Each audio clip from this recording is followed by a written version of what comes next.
দীর্ঘ প্রতীক্ষিত রাম মন্দির প্রতিষ্ঠা এবং রামলালার প্রাণ প্রতিষ্ঠার কর্মসূচি সম্পন্ন হয়েছে গত 22শে জানুয়ারি। রাম মন্দির প্রতিষ্ঠা দীর্ঘদিন ধরে দেশের মানুষের স্বপ্ন ছিল। প্রধানমন্ত্রী নরেন্দ্র মোদী দেশবাসীর এই স্বপ্ন পূরণ করেছেন। সোমবার তাই প্রধানমন্ত্রী নরেন্দ্র মোদীকে ধন্যবাদ জানিয়ে এক ধন্যবাদ পত্র প্রেরণ করা হয়েছে। এদিন এই কর্মসূচিতে উপস্থিত থেকে প্রদেশ বিজেপি সভাপতি রাজীব ভট্টাচার্য বলেন, দীর্ঘ 500 বছর ধরে সনাতন ধর্মে বিশ্বাসী রাজ্য সহ দেশবাসী রাম মন্দির প্রতিষ্ঠার জন্য প্রতীক্ষা করছিলেন। বহু লড়াই সংগ্রামের পর প্রধানমন্ত্রী নরেন্দ্র মোদীর হাত ধরে এই স্বপ্ন সত্যি হয়েছে।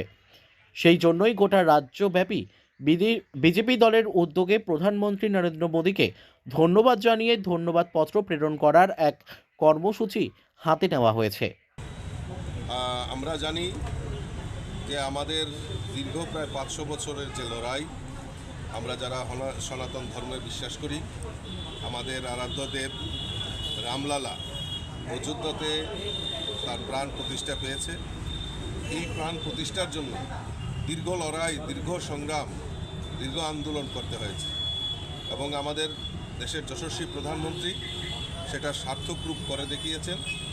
তার জন্য আমরা সিদ্ধান্ত নিয়েছি যে আমরা সমস্ত স্তরের কার্যকর্তা, সেই পঞ্চায়েতের প্রতিনিধি থেকে শুরু করে আমাদের রাজ্যের সকল অংশের মানুষের কাছে আমরা বিনীত আবেদন রাখছি যে মাননীয় প্রধানমন্ত্রীকে ধন্যবাদ জানিয়ে আমরা একটা পত্র মাননীয় প্রধানমন্ত্রীর উদ্দেশ্যে আমরা পাঠাচ্ছি এবং সারা রাজ্যেই তার কর্মসূচি বাস্তবায়ন হচ্ছে।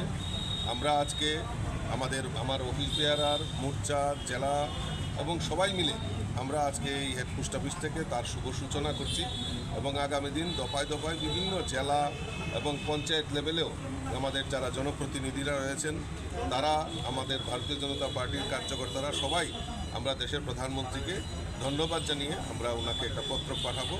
সেই সংকল্প নিয়ে আমরা আজকে এই কর্মসূচি পালন করছি। এদিনের কর্মসূচিতে এছাড়াও উপস্থিত ছিলেন প্রদেশ সম্পাদিকা পাপিয়া দত্ত সহ দলের অন্যান্য কর্মকর্তারা। Bureau report, news daily Bharat.